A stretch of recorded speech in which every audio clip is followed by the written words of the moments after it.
fishing trips tip off early in Kenya, with hotel pickup before daybreak and offshore ferry transfers at 6:30 a.m. This is the ferry boat out to the moorings and then we're away. It's a bit swelly. Even at that time of the morning it's getting hot, as the tender drops off the various groups at their allotted boats.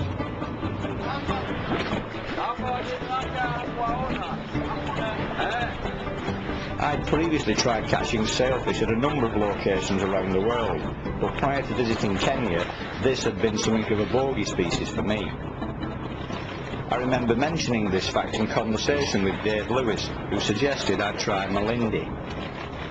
In fact, he insisted, adding that if I made the trip in February, it would be impossible to fail. Thanks, Dave. Just the kind of added pressure I needed. But I have to admit, it did sound good, and not just for the sailfish, as skipper Angus Paul explains. Morning, my name is Angus Paul. I'm the skipper for you today. We're fishing on Neptune. We'll be mainly looking for sailfish, but we'll be able to catch a big variety of other fish. Wahoo, kingfish, tuna. We might give it a go live baiting for giant trevally. There have been quite a few around. Been quite a few wahoo. They're good fun. Dorado, but today we'll mainly concentrate on closer inshore.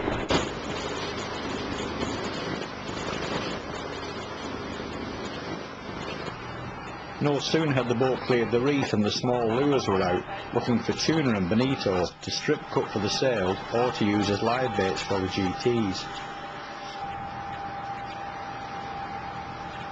Diving birds picking off panicking baitfish driven to the surface by bonito quickly gave us enough fresh bait to kick things off.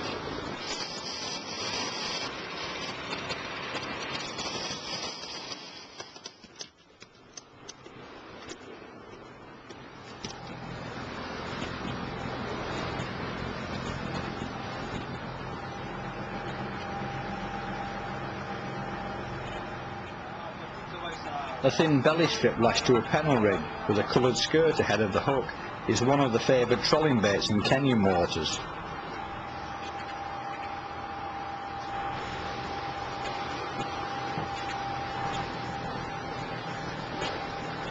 And it wasn't too long before one was spotted and picked up. Finally, I was hooked up into a sailfish.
The first thing the crew does when a sail is guided to the side of the boat is to spike it with a tag. Then, with a good firm hold of the beat, the hook can be removed.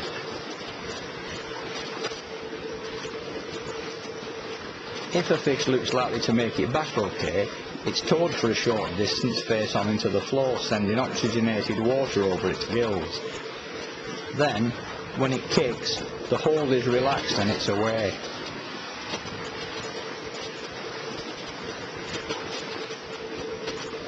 My first sailfish, hooked, tagged and released, and all within 25 minutes of setting the trolling baits out. But not all sails recover sufficiently to be released. This, unfortunately, is one caught later in the day that didn't make it back.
From the moment it was released, we could see it was in trouble.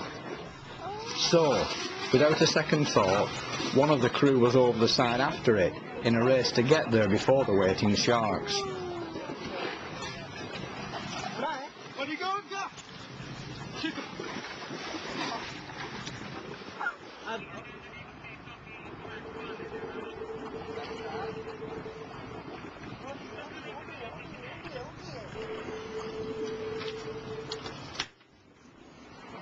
That for me is taking job dedication just a little bit too far.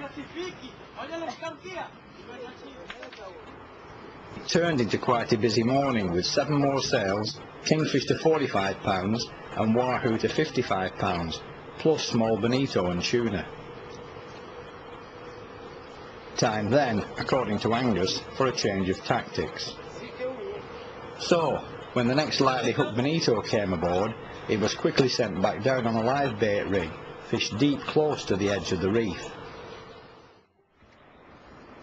This was to bring one of the toughest encounters I'd experienced in many a long time.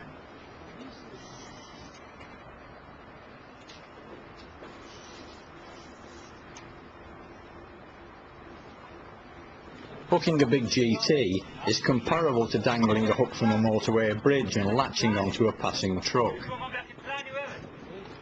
Unlike wahoo and kingfish, speed is not the GT's biggest asset. It's that sheer dogged strength and power that eventually wears you down.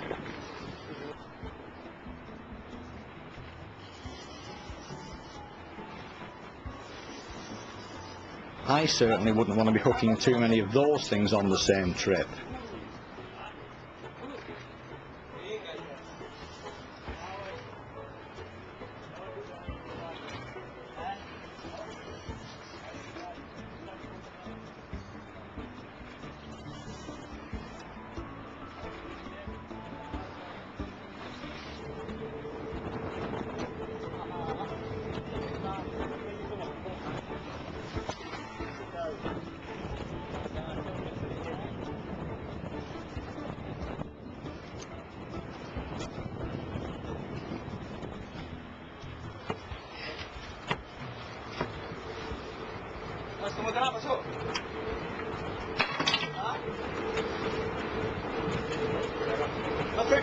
They could take a photograph and want to leave.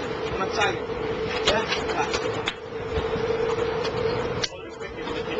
Yeah? Going to the volley. We're going to release it. Yeah. When you're ready. As with the sails, GTs are disgorged, tagged, revived in the water, then released. Yeah.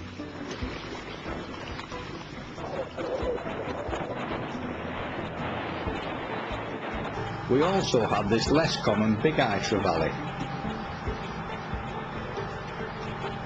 Despite the best efforts of the crew, sadly, 3 of the sailfish failed to make it back, but the wahoo and kingfish were deliberately kept back for eating.